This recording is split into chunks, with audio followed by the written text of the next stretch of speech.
Thank you.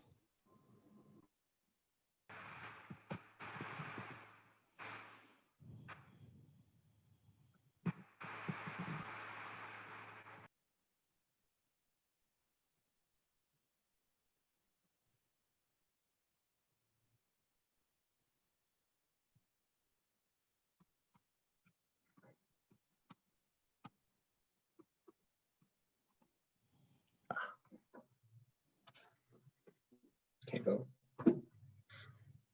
Like America, I can't vote.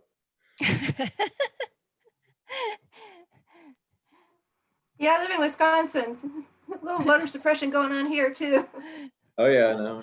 Oh We have boy. voter suppression. Do you see the screen okay, everybody? The what makes a strong ORCOR?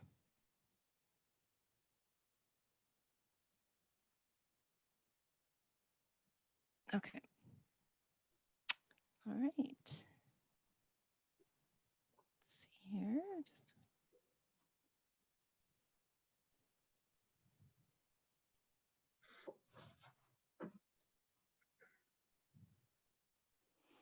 Just see if a couple more people show up.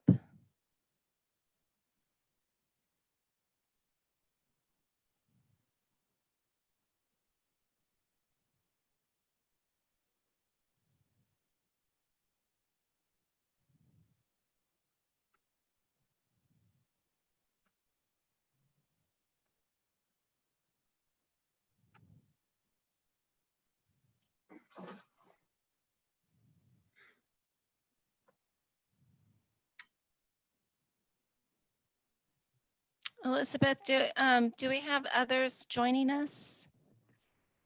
Looks like there are 38 currently. Okay. Terrific. Thank you. All right. Well, in the interest of time, we'll just get started. Good morning. I'm Allison Lindauer. I am the immediate past chair of the ORCOR Steering Committee. Your new chair, as we discussed last time, is Crystal Glover. And today we're going to be talking about what makes a strong ORCOR, strategies and advice from the experts. As you've joined, you've probably noticed there's a poll. Go ahead and contribute to that poll while we chat. And we'll have a second poll in a couple minutes for you. So today, what I'd like to go over is talking about what makes a strong ORCOR, some of the structures, and how to prepare for your external advisory committee visit. Oh, excuse me, my mouse is a little tricky. We'll start with Dr. Elliott talking about the vision for ORCORs, and then Dr. Lingler will be talking about ORCOR structure. We'll then have a conversation with Drs. Edwards and Karlawish about the annual external review. I do have questions for them, but I'm hoping that you'll type in your questions so that we can really personalize this to what you need. And then we'll have time for Q&A at the end. The reason we're doing this is because we had the survey earlier in the year. The most popular request for ORCOR programming was to hear about Latinx recruitment. And so for those of you who were able to attend the OR meeting earlier this month, you had that great presentation with Drs. Glover and Quiroz. That was video recorded, and that is available to you on the NAC website. It was a great presentation. If you haven't seen it, I highly encourage you to look at it.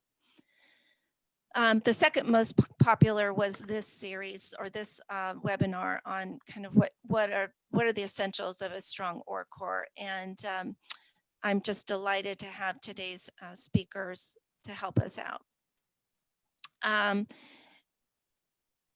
Interestingly, the other information that came from the survey was that there are a lot different ranges of specialties, a wide range of experience.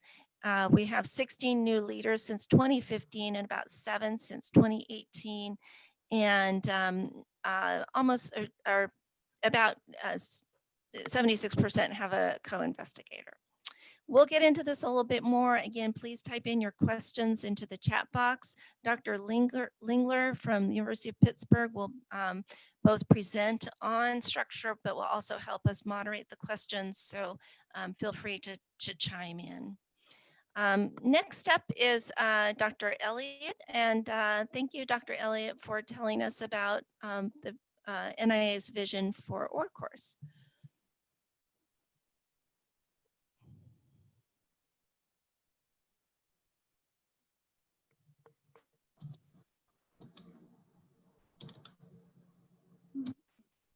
Hello. Hi, everyone.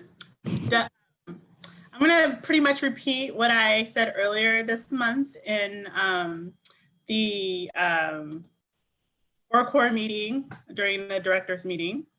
So these are a couple paragraphs from the RFA, which defines the Outreach, Recruitment, and Engagement Core. And we're looking for the core to provide the important liaison between the center and the people with dementia and their caregivers and the professional and lay community, so that we have bi-directional communication about Alzheimer's disease in your community that you are part of.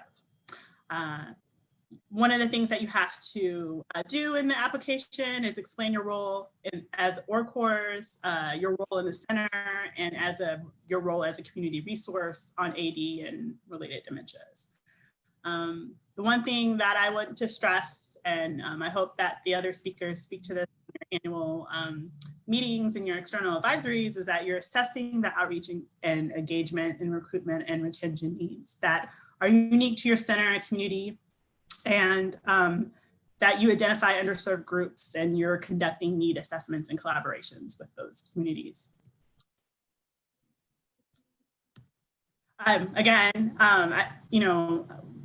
Here we work through the OR core that's managed by the National Alzheimer's Coordinating Center, and I want to welcome Laura and Corinne to the committee, and thank you, Allison, for your service, and look forward to how you and Crystal will work in FY21.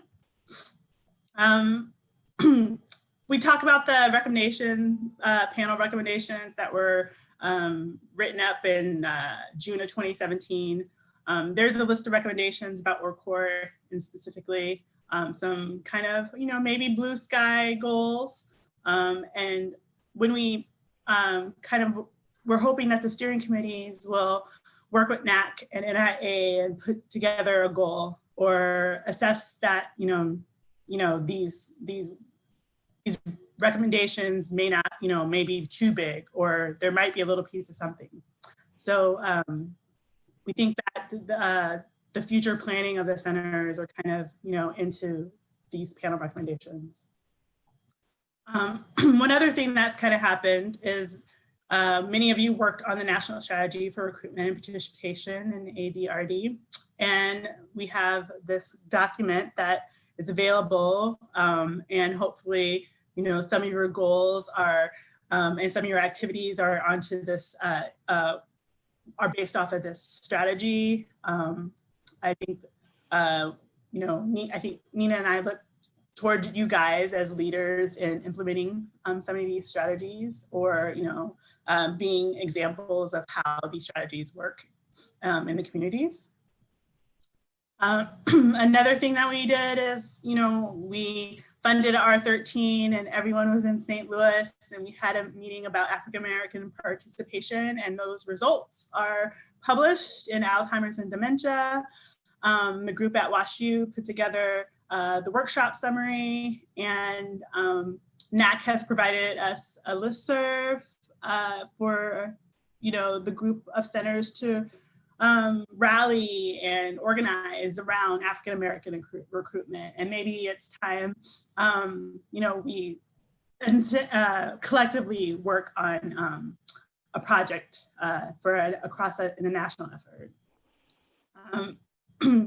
Both Yukil and Katia have worked with a group of many individuals for the Latino ADC Specialist Interest Group. You heard from Yukil earlier this month, and those presentations, if you missed it, are online at the NAC website. And they've been doing some assessments and doing plans of translations and working on norms. And they're also working with our recruitment specialist, Holly Massett at NIA. And many of you also have been working with Holly in doing listening and focusing groups on retention and recruitment. Many of you supported ADOR, and ADOR is basically a searchable collection of material from all of you on clinical trial recruitment and retention and clinical research recruitment and retention. And if you have additional contributions, you can always submit. Also, if you need some new ideas, the database is available here to search, and you can compare against your colleagues. So NIA has put this resource out there for everyone. We also made a brain donation and social media toolkit.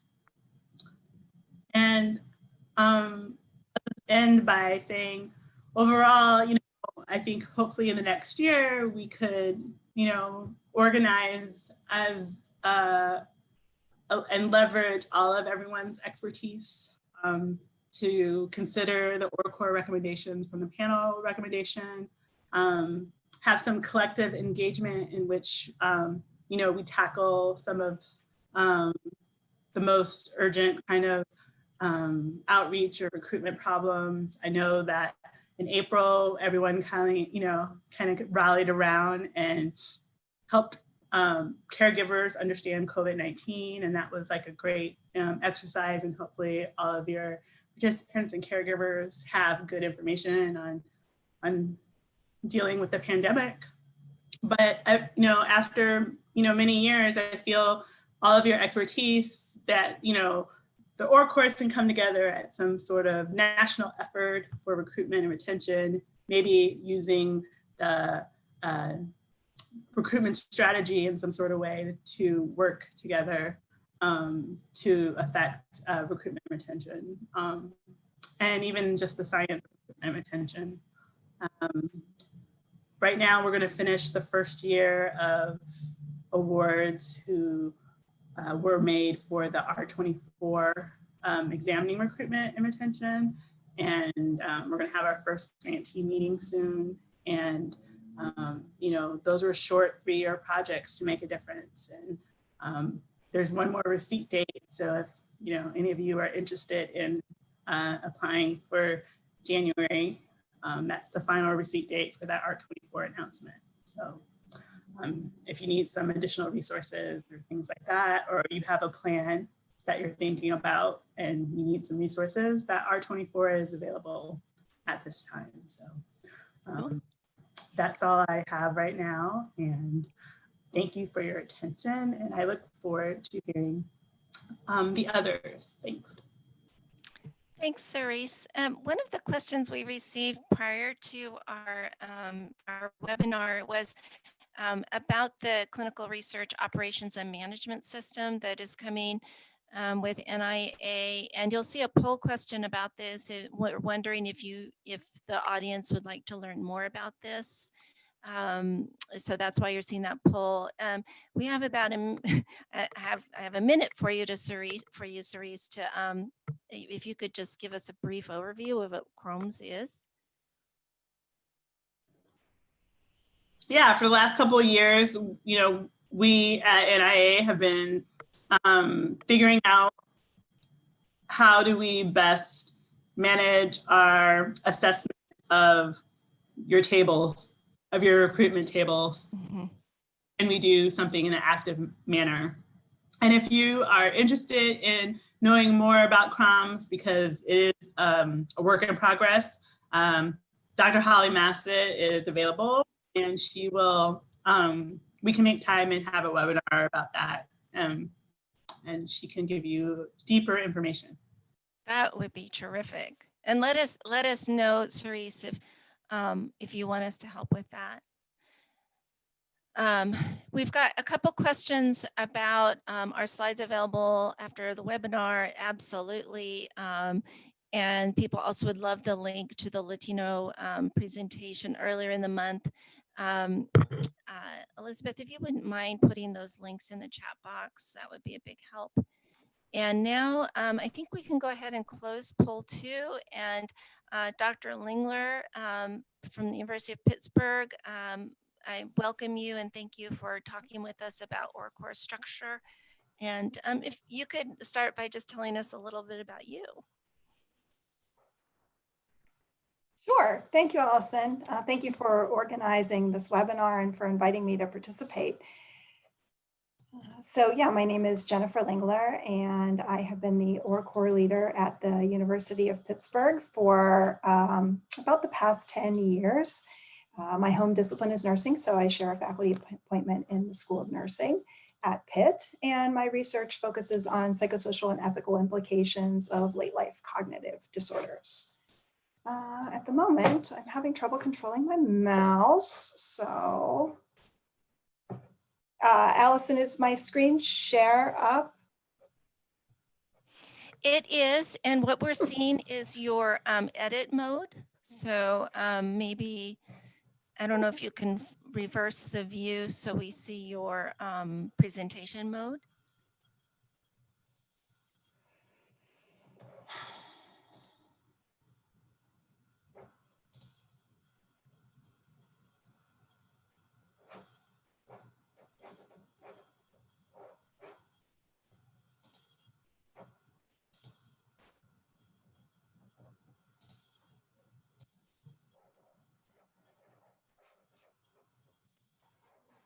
Okay.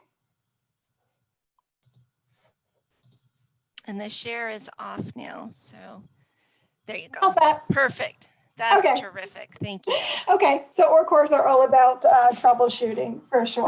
Exactly. Yeah, so as I mentioned, I've been leading the ORCOR at the University of Pittsburgh for the past decade. And over those 10 years, I've had lots of opportunities to interact with my counterparts around the country.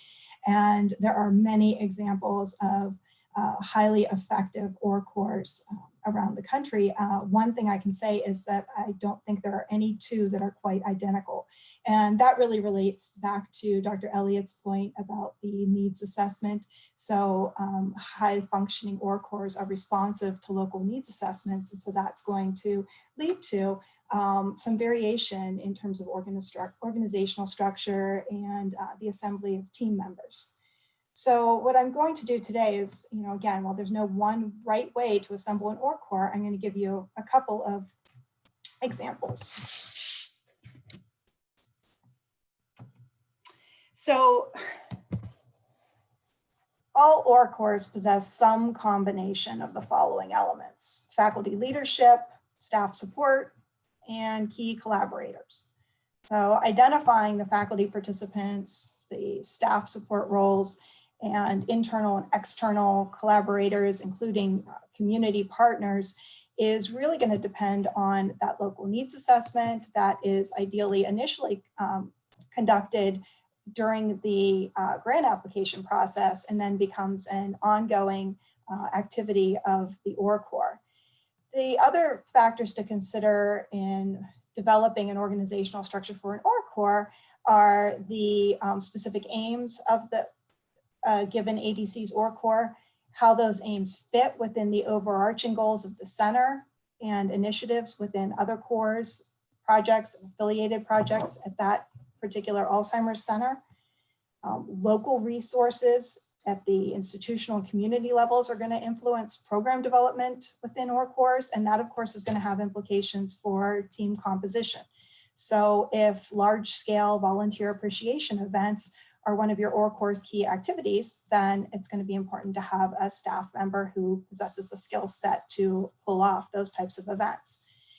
If something that arose from the needs assessment is the need for a caregiver support group, or perhaps that's a form of a community give back that an ORCOR undertakes, then it'll be necessary to have a staff member who has the skills to lead such a support group or to partner with the clinical core to offer such a thing.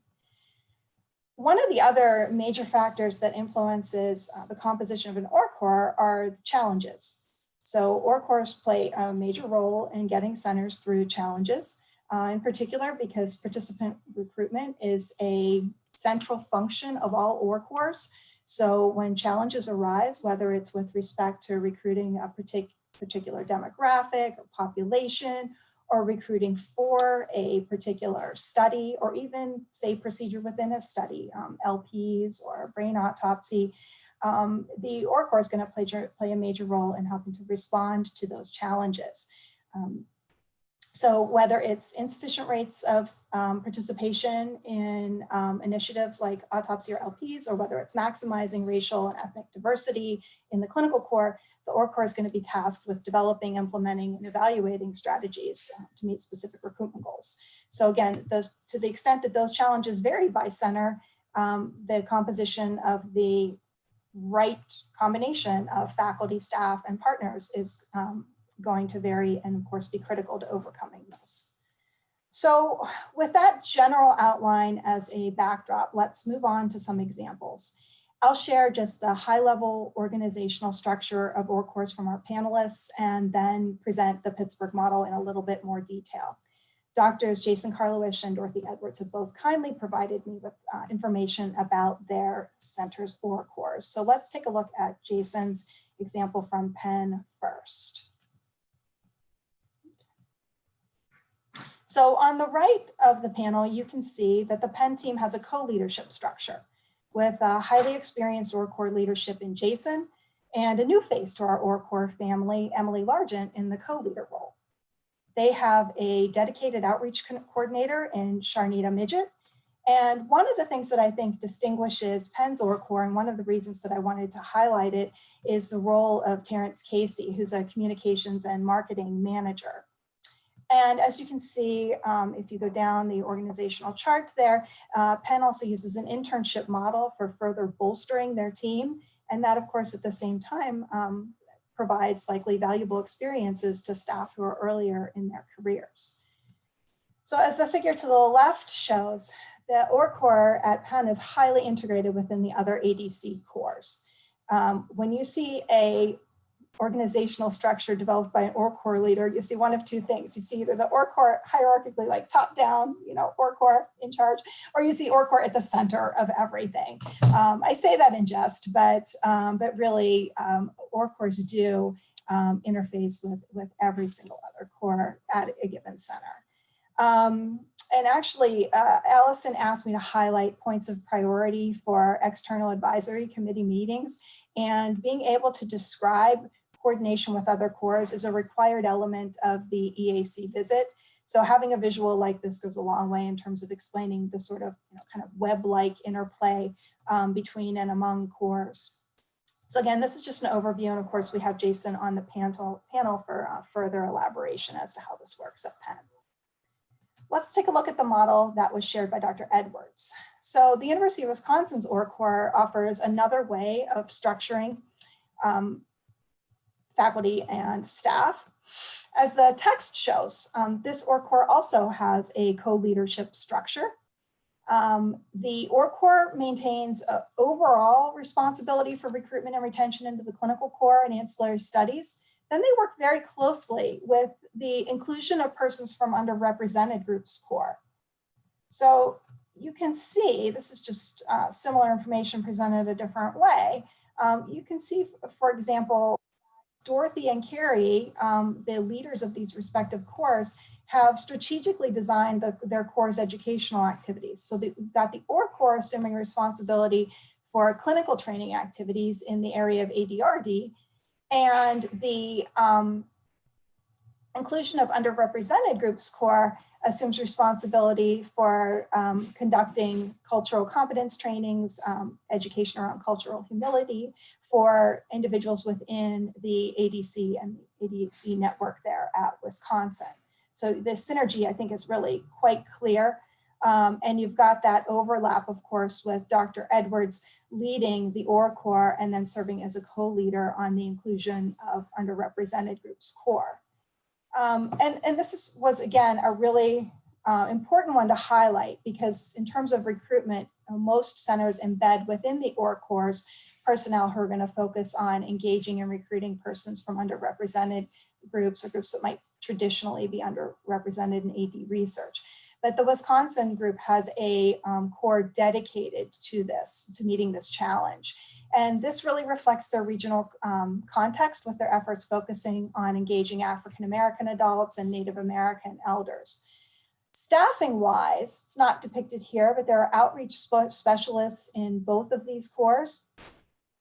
And again, this structure is unique. It works because of Wisconsin's geography, the relationships that they've forged over the years with Native American tribes, and the fact that they have the right individual in place for leadership. So in Carrie Gleason, they've got a leader in the field of recruitment science, a champion who's known for her commitment to engaging persons from underrepresented groups in research. And again, Dorothy, of course, is on the panel and able to elaborate in a little bit more detail when we move on to the panel discussion.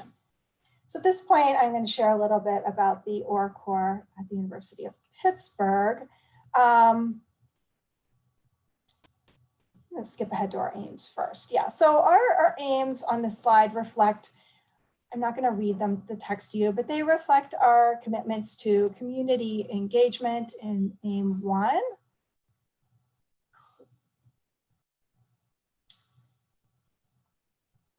Recruitment in aim 2, focusing again on the clinical core and ancillary studies, and then to clinical education in aim 3. So context is very important. So we're set in a mid-sized Midwestern city where the demographic composition of the older adult population is overwhelmingly Caucasian. With Black, primarily African-American adults comprising the second largest racial and ethnic group, but accounting for under 10% of those over 65 years of age in our region. So I'm gonna go back here and take a look at the overall organizational structure of the PITT Alzheimer's Disease Center. And this includes key partnerships that offer a sense of some of the institutional resources. So for example, the CTSI under local research centers in the mid-left box there is a really key partner for us in terms of recruitment initiatives.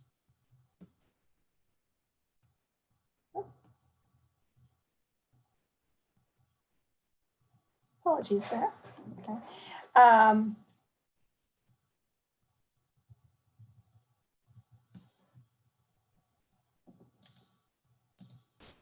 And this slide kind of zeroes in on some of the core activities that the OR core at PITT undertakes. So the concentric circles on this slide show our key activities, and they reflect that needs assessment that I mentioned, that ongoing needs assessment. And they also reflect efforts undertaken to achieve our aims related to engagement, recruitment, and clinical education. So again, back to the guidelines for EAC committee meetings. OR cores are asked specifically to address who are the underrepresented populations in your region and how do you devote resources to engaging those underrepresented groups. So in Pittsburgh, the older African Americans are really a major focus in terms of underrepresented individuals. And so as you can see, our engagement and outreach activities are heavily focused on those individuals. So in terms of the structure of our OR core, let me kind of walk you through this slide a little bit. So at this point in time, we don't have a core leader. We had Renee Robinson, who has gone on to Vanderbilt University and is heading up some OR activities for the new P20 there at Vanderbilt. So we do have a co-investigator structure with individuals from a range of disciplines. So we have Jennifer Seaman, who's a nurse PhD. We have Annie Cohen, who's a neuroscientist, neuroimager, and Keisha Ward, who's a geriatrician, participating as co-investigators. Another individual that we've recruited to our ORCOR leadership is Dr. Beth Shaban, who is participating in a leadership program that's part of Pitt's ADC called the Oscar Scholars Program. And I have a slide to follow explaining what that is. And it actually ties into one of our rec initiatives. We're lucky to take advantage of consultation locally from Dr. Steve Reese, who heads the CTSI at Pitt, as well as directs many other initiatives within the schools of the health sciences. And then Mario Brown, who directs the health services, health sciences diversity, equity, and inclusion group at Pitt. And they're really both key individuals to our activities. So in terms of working with other cores, most critically, vitally important to us are our connections with the clinical core and the data management and statistics core. So we have two coordinators. So we have an overall core coordinator, Marianne Oakley, who also coordinates ancillary studies.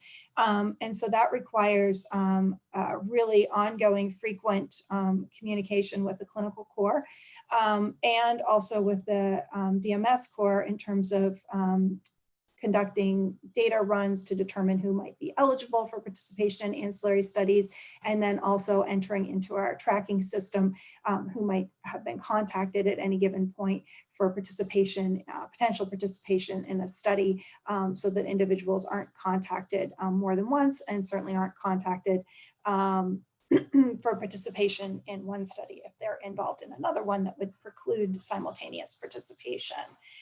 So lots of close communication there. Our engagement coordinator is Melita Terry, and both Melita and Mary Ann go to clinical core clinicians meetings bi-weekly, so that updates are, again, continuous.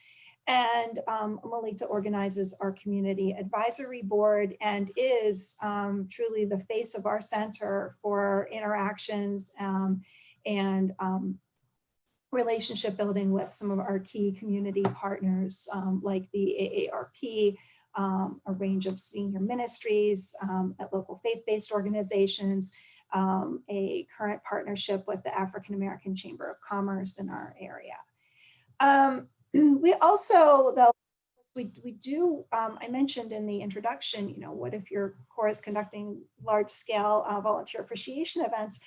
So when we do events that require sort of like event planning, Melita and Marianne are both involved teaming up, and they also tap into support from Kristen Fair from the administrative core for additional support, and she actually helps with a number of other things as well. So sort of cross-core support has really been key. So let me just touch on Beth Shaban for a second, because this is a new feature of Pitt's Alzheimer's Center, and we're excited to tell people about it. We've just started our first cycle under the P30 mechanism. So we're in the 2020 to 2025 group of funded centers there. So it's our first time having a RAC, a research education component. So one of the areas that we identified for development in terms of the RAC is to develop leaders for the future of ADRD research. So embedded within each core at our Alzheimer's Center is someone called an Oscar Scholar. So these are trainees who demonstrate exceptional potential, and they're recruited to spend a year as an Oscar Scholar. So they're primarily postdocs or junior faculty. And Oscar, of course, is named for our Center Director, Oscar Lopez, and stands for Optimizing Scientific Careers in Alzheimer's Disease Research. So we've got an Oscar Scholar embedded in each core, and Beth Shaban is the, for this first year, the ORCOR Oscar Scholar, and she's been doing a phenomenal job. And you can see sort of on this pipeline diagram where we see that program as fitting within overall development of the next generation of ADRD researchers. So that's a little bit about how things look at PITT, and I think we have a nice range of examples, and special thanks to Jason and Dorothy for sharing examples of how things are done at their centers. That, take-home points being that, of course, you're going to have some combination of faculty, staff, key collaborators with community representation. Hopefully that's responsive to local needs assessment, reflects the specific aims that you've developed for your core, and is in alignment with the overall goals of the center, has the flexibility be built in to be nimble enough to respond to initiatives that arise, new projects that are funded and might have specific recruitment needs. And of course, the org core again is going to be a really key player for all centers in addressing challenges that arise when it comes to recruitment. If you don't have any recruitment challenges at your center, then I hope that, that a part of your research strategy for your org core is sharing with others the things that you're doing that have led you to such success. So with that, I'll turn it back over to Allison. Thank you so much, Jennifer. That was so helpful. I very much appreciate the effort you put into that, and it's very illuminating. So my original plan was to talk with Dorothy and Jason for 20 minutes and then slice out 10 minutes for Q&A. But I think I'll shift that around a little bit again. My goal is to keep this meaningful to the team and take a minute or two for some questions for you, Jennifer, if you don't mind. The first one is from Dr. Glover. Can you discuss the composition of role of, I believe, community advisory boards in the ADRCs? Sure, and I think that, again, different centers have constructed these in different ways. I can talk about the history at Pitt. So we were very fortunate. Right around the time that I was transitioning into the core leadership role, my predecessor, Judy Saxton, had a state grant that had come from some of the tobacco monies that were distributed. People are remembering around a decade or so ago, even longer than that. And Judy had actually built the community advisory board for her study that focused on memory and aging in urban and rural communities. It was the MARC study. And it just was so it started with a very specific focus, had to do with recruiting folks to participate in these. They were, at that time, it was novel to have computerized cognitive assessments. And so, they had a very specific mission when they started, which I think, just kind of lent to the success. And as that project was winding down, it seemed like such a valuable resource. So we were able to sort of pivot and convert the community advisory board that had been started for that very focused effort over to the overall community advisory board for the center. And over the years, of course, we've had to recruit new individuals to participate and negotiate with them in terms of what made sense as far as a meeting schedule and communication. So I think that they can vary from center to center, but that's a little bit about how ours came together. And I offer that because sometimes, an Alzheimer's center is such a complex entity, and there are so many individual studies within it. That if you're starting a community advisory board for the first time, it could potentially seem, really kind of just amorphous and like this big, huge thing. You want to talk to community members about doing what? All these things? Which of these things? How? So ours was able to sort of grow with us over time. And it's been really helpful. We have them review recruitment materials, informed consent documents, a video series that we just developed. We vetted it by them first, all kinds of things. They also have great ideas as far as new recruitment resources, and can be, I know that the IU ADC has used very much an ambassador model with their community advisory board members. I wouldn't formally call our folks ambassadors, but they really are very effective communicators of our message out in the community. I'm reading, I can see the questions too, Allison. So, Yeah. yes, question from Dr. Van Eldik about the Oscar Scholars Program. Yeah, so it's a little different in that it's a 1-year commitment, and it's being mentored within one of the cores, and not just content and science mentorship, but this individual gets mentoring in terms of what it's like to be the core leader, and what's involved with sort of at the strategy level, and even some of the nuts and bolts of reporting and stuff like that. And the idea is really focused on leadership development. So there are other leadership opportunities embedded. So someone who's in the general pool of rec scholars can definitely, are certainly eligible to become an Oscar Scholar. And then Oscar Scholars, as they rotate out of their year, are hopefully remain as rec scholars. So I hope that answers the question. Yeah, thank you. Let's move on. I'd like now to talk with our experts about the External Advisory Committee review. All of us have this review every year, and I felt it would be helpful to kind of get different perspectives to help us kind of refresh and invigorate our reviews and make sure that we're doing all the right things. So what I'd like to do first is Dorothy Edwards and Jason Karlawish will be our experts. And Dorothy, would you mind telling us a little bit about you? And then Jason, I'd love to hear a little bit about you as well. Thanks, Allison, and thank you for inviting me to participate in this webinar. So I'm one of the historic members of an ORCOR. I actually started my work at Washington University before the ADRC was funded, and I was we were one of the original 10.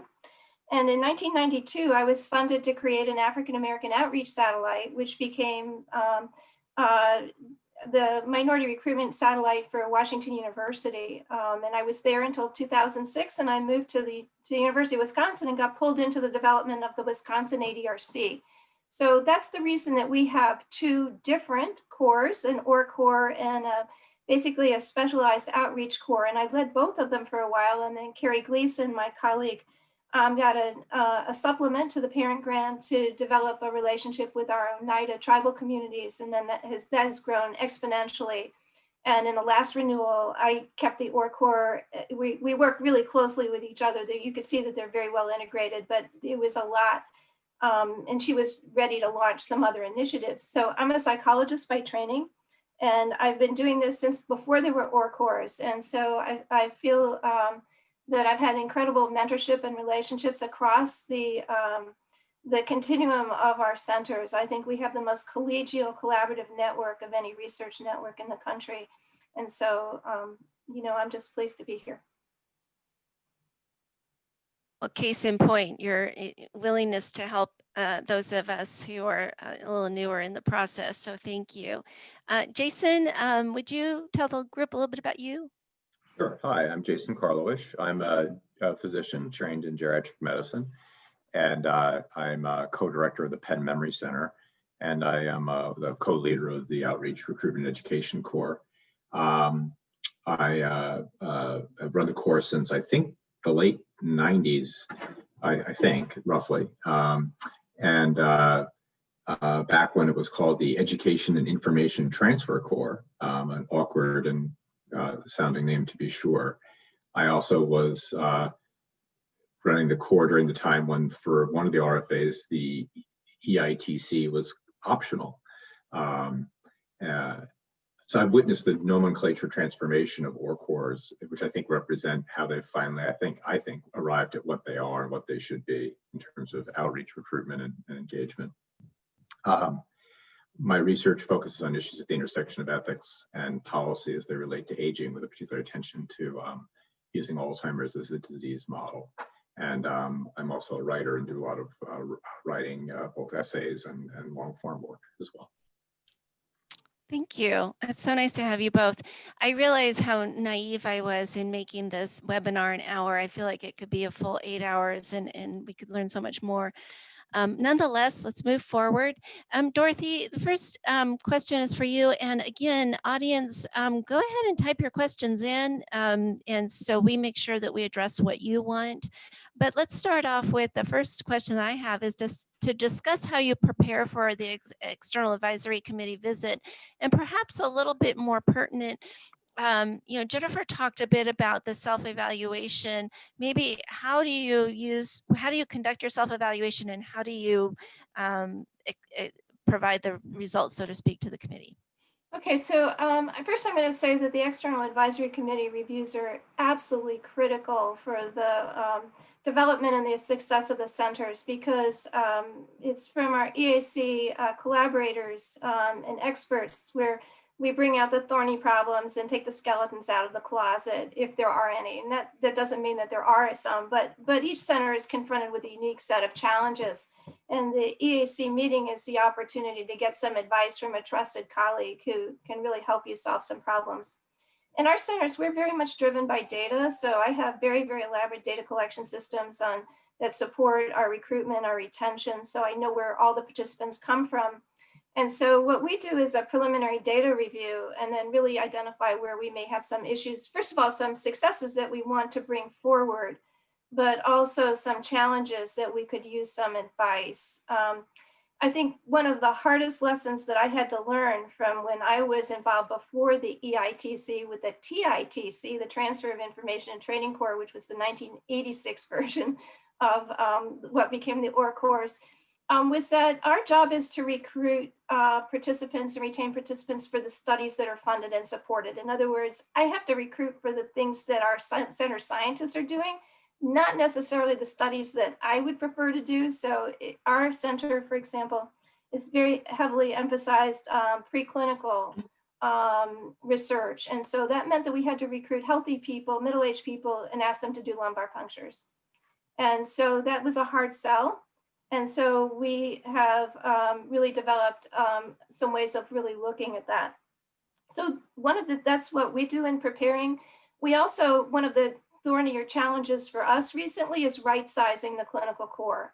How many participants is the right size? How many is too many? How many is too few? What should the composition be? And we rely very heavily on our External Advisory Committee together with Nina and Cerise to help us figure out what that could be, because many of the center resources are tied to that.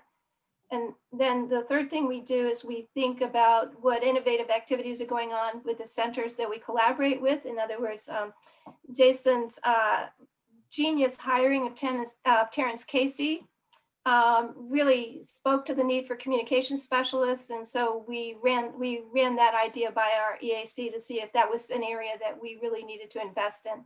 And they agreed, and now we have someone to do that work for us. So I'll stop there. Thank you.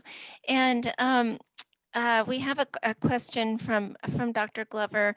And actually, I think I'll ask you, Jason, if you could answer this. Talk about longevity in the communities through your ORCOR work. How important is it to have I think what Dr. Glover is trying to get at is the long-standing relationships with communities. Oh, it's essential. And I've muted my video because I'm in my home and I have to attend to hang on a minute. Sorry about this, just one of those Zoom moments with my dog. Sorry. The timing here is incredible. So it's utterly essential because the whole reason why people enroll in research is three things: trust, altruism, and some expectation of benefit. And the ways that you build trust is through relationships, and the ways that you create a sense that someone's going to fulfill their desires for altruism is through those relationships where you convey how the research will achieve that. So too, obviously, whatever benefits might accrue from the research. And so, we invest a lot of effort in, sorry about that. We invest a lot of effort. We invest a lot of effort in having staff sustained for a period of time or making very clear, if your plans are to go on to grad school, et cetera, we want to know about that. We want to help you succeed in that, so that there isn't this sort of turnover of who has the relationship with a community partner. Yeah, up there. Thank you. That's very helpful.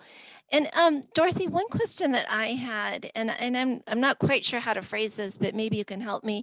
When you're a reviewer and you're attending a review, what are some of the red flags that you may see that make you think that the ORACOR isn't functioning as effectively as it could? Maybe red flag isn't the right word, but what concerns you? Well, I think red flag is the right word. And actually, it's really interesting. I sit on 3 different external advisory committees, 3 different kinds of centers.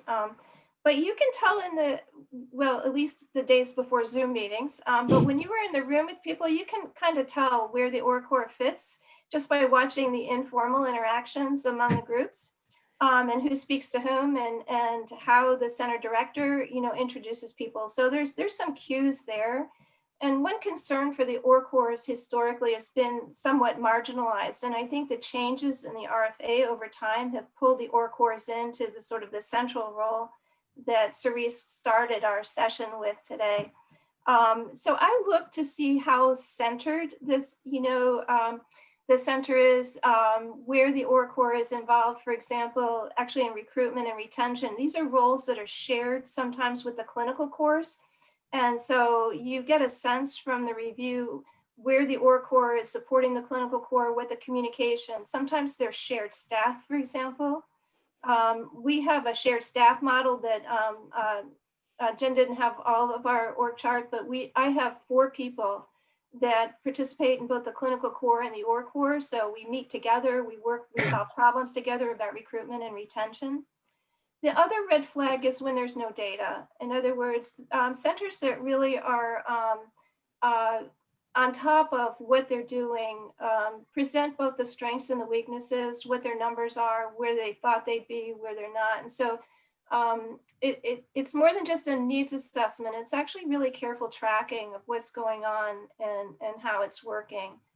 And I think that's going to become even more important in the future as we put equal attention to retention as well as recruitment. For a long time, it was all about how do you get people inside the door, not so much how long are they staying, and also what are they doing.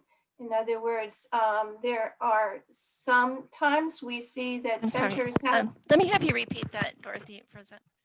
It has to do with not only whether people are being recruited, but are they participating in center activities? So the idea of participation in ancillary studies, as well as retention. And those are all really key indicators of how well the ORACOR is kind of nested within the critical activities of the center.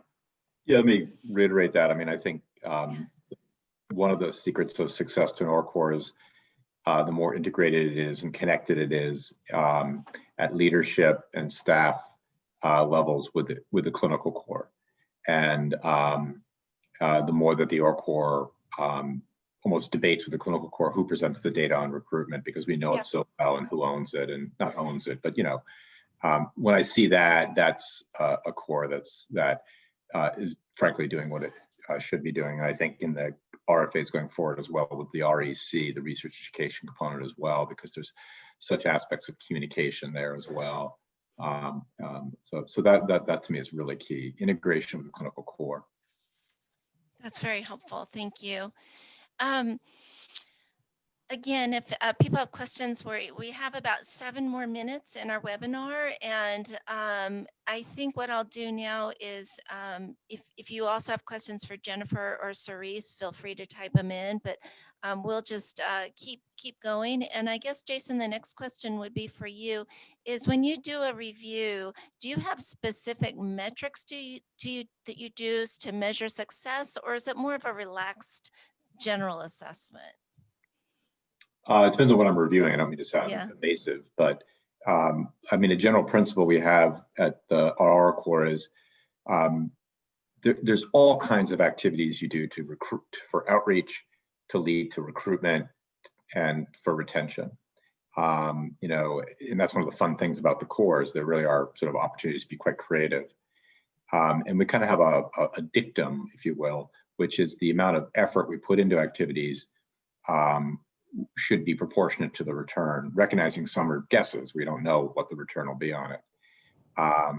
And so the return then needs some sort of assessment of like, well, how will we know it was worth doing? And that depends across activities. You know, maybe it's evaluations, maybe it's mere attendance figures, maybe it's click rates, maybe it's follow-through rates, maybe it's how many people signed up. I mean, I don't mean to be flippant and pretend like it can be anything, but we're just intentional, deliberate, if you will, about saying what will be a metric of success to say it was worth our time and effort. Sometimes that metric of success is there is no metric, but it could lead to something else. But what you're trying to get away from is just go out and do a bunch of talks and, you know, just go out and make a bunch of brochures or, you know, and just throw it out there and see what sticks. But rather to treat it, you know, like you're a good marketing or scientific exercise. You know, was it worth our effort? Nice, very helpful. And for either of you, I know in your reviews you meet a lot of people, see a lot of different centers. What are some more interesting or innovative collaborations that you've seen that OR leaders do, and maybe talk a little bit about those efforts and how they support the OR core, or vice versa? Yeah, so I want to sort of, for those of the OR core leaders that are new, I want to emphasize the generosity and the collegiality of this group. So I will tell you, one of the most successful things I ever did was borrow the idea of an Alzheimer's research day from Darby Moorhart at Northwestern. I wanted something our university is huge. I wanted to get out of the medical school and actually connect investigators across our 9 colleges. Darby gave me everything. The brochures, this planning, the background budget, if I had to do it over again, I'd do it this way. So that was one thing. I just basically ripped it off and redid it. And now it's owned by our rec corps, but it's been phenomenally successful and it wouldn't have happened without Darby. My 2 current collaborations are actually, we have an e-consent project making its way through that I'm collaborating with Emory on. And I also am working on a NAC attrition study with Jen Lingler, with Susie Stark at Washington University and Josh Grill at UC Irvine. And so I was fortunate enough to be invited into these collaborations, and they're my most interesting projects, particularly the e-consent. And so I really love the idea of great ideas being shared across the network and opportunities to try them out in different places to benefit the network as a whole. Agreed, thank you.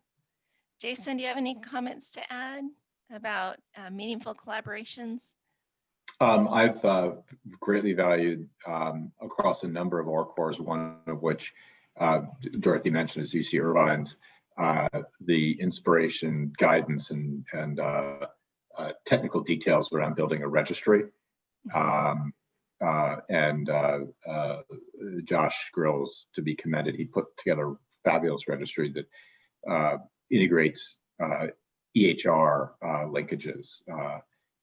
We chose not to do that for strategic reasons. We may revisit it, but just the general idea of the way to run and compose and organize a registry has been very satisfying from him and other centers, their advice and guidance on that. Very nice, very nice. And another question for you too. What evidence do you look for in the reviews that indicate that the OR cores are collaborating, or engaging underrepresented groups? Well, I mean, you can look at the enrollment numbers. That's the first place you start. But knowing that for new centers, it can take 9 or 10 years to build a solid working relationship with a community in order to have people agree to participate. At Wisconsin, our first year being funded as a center, I think we had 10 African-American volunteers. And in the second year, we lost 5 of them. We had a huge attrition rate because we realized that there were miscommunications. So you look for actually trajectories, not numbers per se, but the trajectory, and really relying on the OR core staff who were at the meeting to give you the context, because local context is really, really important. So it's not fair for me to judge Jason's activities in Philadelphia based on a Madison, Wisconsin criterion, and so a good EAC member listens and looks at context and really tries to facilitate the issues that are brought forward from the core. In other words, it's not my place to tell Jason, I would never presume to tell him how to run his core, but to be available as a resource. I think this sharing, so the good thing about the EAC members that some of the new core leaders may not know is that an EAC member is conflicted. So they're not going to ever be a reviewer of your site, your center. And most center directors are very strategic about who they choose, or at least the ones that I've worked with, to who they choose on their external advisory committee, because you want your strongest criticism to come from inside. So if there's an issue, you want to hear about it, but you want to hear about it in a way that's friendly and supportive and facilitatory to moving forward. Yeah, one of the things. So why did you pick the community that you're focusing on, or communities, and what are the metrics of success? And I say that because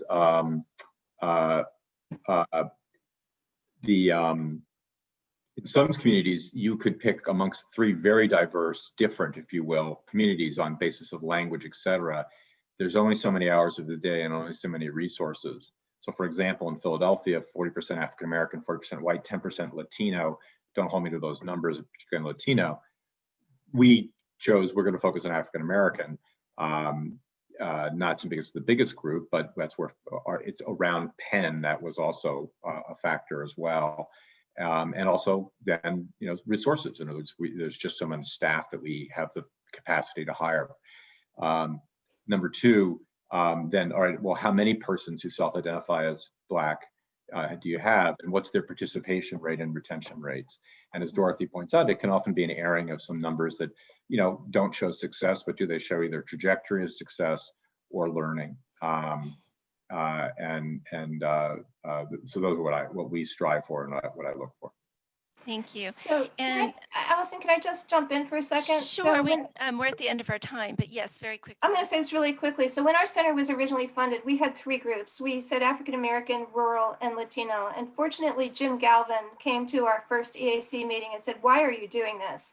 Your rural people aren't going to be able to come into your center on a regular basis unless you're providing transportation and overnight hotel stays. So I would rethink that. And he said, your Latino community, when I looked at the demographics, are too young to participate in your study. So why don't you focus on your strengths and kind of rethink where your resources are going? And it was great advice, advice. We were a little really good over advice. ambitious in the application. So that's what you want an EAC member to tell you is like, do this, don't do that. You really want to do that? And also for us, and I want to thank actually, we were inspired by colleagues at Rush and Wisconsin, which was the logic of further focusing on African Americans was we have an emerging scientific interest around understanding the social and economic determinants of health, particularly brain health. And so that just, we got to pick a group so that we minimize variance and yet maximize signal.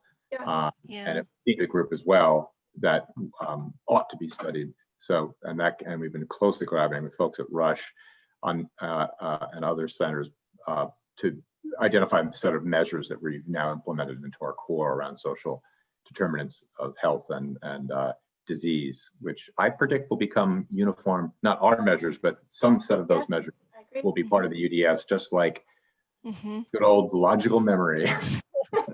Excellent points. Right. Well, we're at the end of our hour, Yeah, and again, I'm kind of kicking myself because I think we need another 3.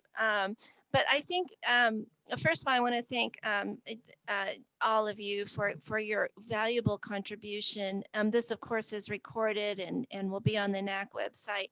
But what I'm hearing is for all OR leaders, it's a very collaborative group. We all want to help each other.